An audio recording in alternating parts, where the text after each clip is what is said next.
Hello everyone, in this video I am going to tell Bhagavad Gita shloka number 6.40. In the previous shloka, Arjuna presented his doubt to Lord Krishna and asked him to dispel it completely. He also told that except for Krishna, no one is found who can destroy his doubt. Let us begin with this shloka in which Lord Krishna is replying to Arjuna. Shri Bhagavanuvacha Pardhanaiveha namutra vinashastasya vidyate nahi kalyana kritkaschid durgatim tata gacchati.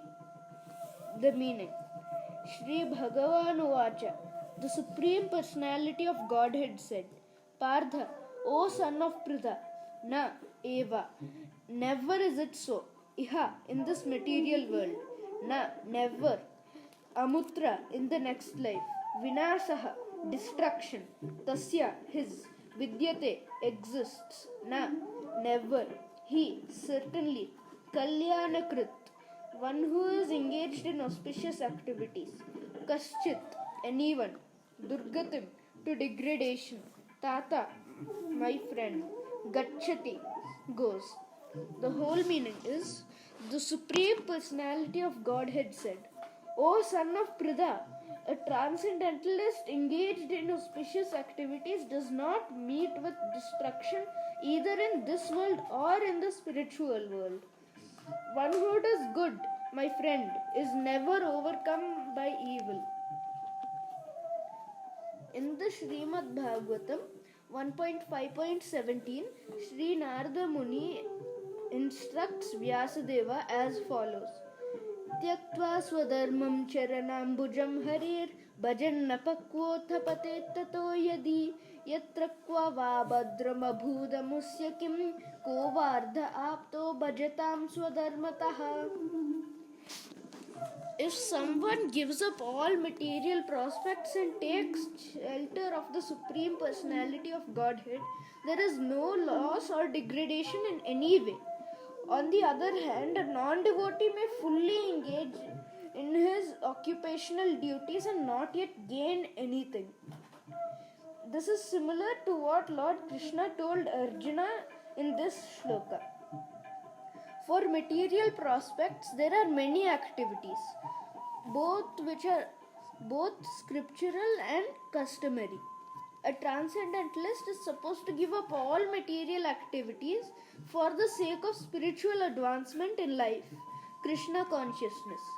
One may argue that by Krishna consciousness, one may attain the highest perfection if it is completed. But if one does not attain such a perfectional stage, then he loses both materially and spiritually. It is not enjoined in the scriptures that one has to suffer. It is enjoined in the scriptures that one has to suffer the reaction for not executing prescribed duties. Therefore, one who fails to discharge transcendental activities properly becomes subjected to these reactions. The Bhagavatam assures this unsuccessful transcendentalist that there need be no worries. Even though he may be subjected to the reaction for not perfectly executing prescribed duties, he is still not a loser because auspicious Krishna consciousness is never forgotten. And one so engaged will continue to be so even if he is low born in the next life. On the other hand, one who simply follows the prescribed duties need not necessarily attain auspicious results if he is lacking in Krishna consciousness. The purport may be understood as follows. Humanity may be divided into two sections, namely the regulated and non-regulated. Those who are engaged simply in service to the senses without knowledge of their next life or spiritual salvation belong to the non-regulated section. And those who follow the principles of prescribed duties in the scriptures are classified amongst the regulated section. The non-regulated section, both civilized and non-civilized, educated and non-educated, strong and weak, are full of animal qualities. Their activities are never auspicious because while enjoying the animal properties of eating, sleeping, defending, and mating, they perpetually remain in material existence and keep on getting more entangled in it. And it is always miserable. On the other hand, those who are regulated by scriptural injunctions, there and who thus rise gradually to Krishna consciousness, certainly process in life. Those who are following the path of auspiciousness can be divided into three sections. Namely, the followers of scriptural rules and regulations who are enjoying material propensity, those who are trying to find ultimate liberation from material existence, and finally, those who are devotees in Krishna consciousness. Those who are following the rules and regulations of the scriptures for material happiness may be further divided into two classes: those who are fruitive workers and those who desire no fruit for sense gratification.